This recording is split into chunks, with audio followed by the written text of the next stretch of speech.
ئەو ناڕەحەتی کە لە ڕۆژی قیامەتایە کە خەڵکی هەمووی لە ناڕەحەتیان پێغەمبەرە فەرمێ صلی الله عليه وسلم ڕەشح و عەرەقی مسلمان و کەسی باوەڕدار و عەرەقی خەڵکی لە ڕۆژی قیامەتە ئەوەندە دەڕوا و ئەوەندە نوقمە بێ و کەسە لە ناویە کە گوناحەکانی خۆیەتی هەتا گاتە لای گوێچکەی. ئەوە ناڕەحەتی ڕۆژی قیامەتە.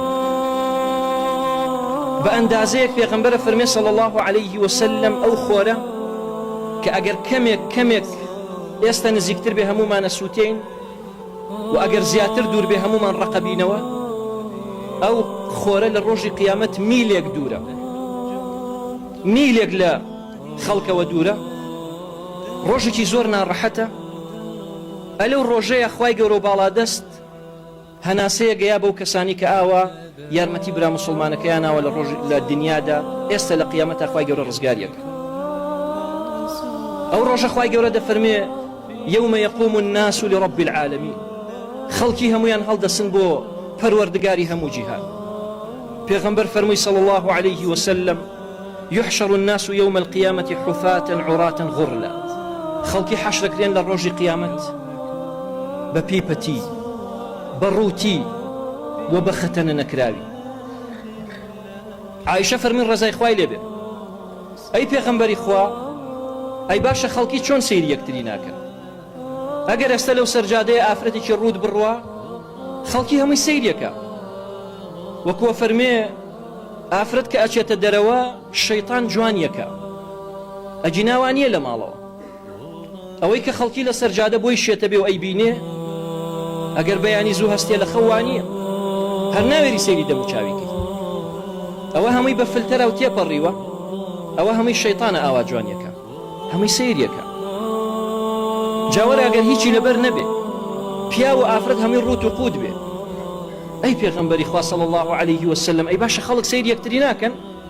فەرمی یا عائشە الأمر أشد، شتەکە زۆر لەوە گەورەترە، زۆر لەوە قورسترە ڕۆژەکە من أن يهمهم ذلك.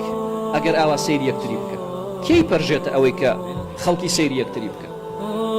خوای گەورە باسی ئەم ڕۆژە کاک ئەفەرمێ وكان يوما على الكافرين يسيرا عسيرا، ئەم ڕۆژە لەسەر کافرەکان عسیرە، واتە زۆر قورسە، ڕۆژێکی قورسە، خەڵکی هەمووی چاوی ئەبڵەقە بێ. وترى الناس سكارى وما هم بسكارى ولكن عذاب الله شديد، خەڵکی وەکو سەرخۆشیان لێ هاتووە، مەشروبیشیان نەخواردووە، بەڵام سزاکەی خوا بە ئێشە. ئەلەوێت تۆ بیرتەکەوێتەوە کە لە دنیادا تۆ کەمتر خەم بوویت، نەهاتی بەدەم دینی خواوە، نهاتی بەدەم مسلمانەوە، لە خەوی غەفڵەت بووی، وا دەزانی نامری، وا دەزانی ئەو ڕۆژە نایەت. خۆ هەمومان نەزانین کە ئەمرین، بەڵام لە مردن پندوەر ناگرین. بەڵام پێغەمبەری فەرموو صلی الله عليه وسلم ئەلەوە پندوەر بگرن، هەمیشە با لە بەرچاوتان بێ، ئەو قیامەتە با لە بەرچاوت بێ، ئەو ئیسلامە کە من ناردوومە ئەبێ ڕەسی هەموو سەری هەموو کارەکانت بێ، بەڵام کەس بیری نامێنێ. يوم يقوم الناس لرب العالمين، ئەو کاتە کە خوای گەورە بارانێک گەبارێنێ بەسەر گۆڕەکان کە بەر کلێنچکەکانەکە و ئینسانەکان دروستە بنەوە. يخرجون من الأجداث سراعا، لە گۆڕەکانیان بەپەلە هەمووی ڕوا بۆ ئەو شوێنەی کە حەشرە کرێن.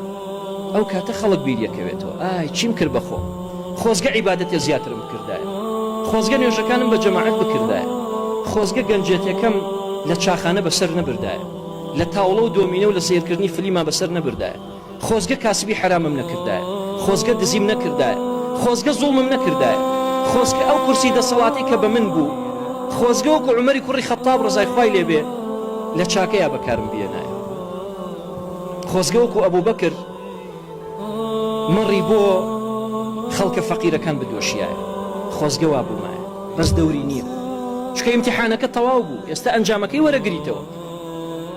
خەڵکیڵن رب ارجعوني لعلي أعمل صالحا فيما تركت، خوا دەفەرمێ كلا إنها كلمة هو قائلها. خەڵکی کە دەمرن لە ناو گۆڕەکەیە ئەڵێن خوایە بمان گێڕەرەوە هەتا چاکەیە بکەین، بەڵام خوای گەورە دەفەرمێ شتی وا نییە، بۆ خۆت دوت ومن ورائهم برزخ إلى يوم يبعثون، هەتا ڕۆژی قیامەت تۆ پەردەیەکەیە ناتوانانی بگەڕیتەوە.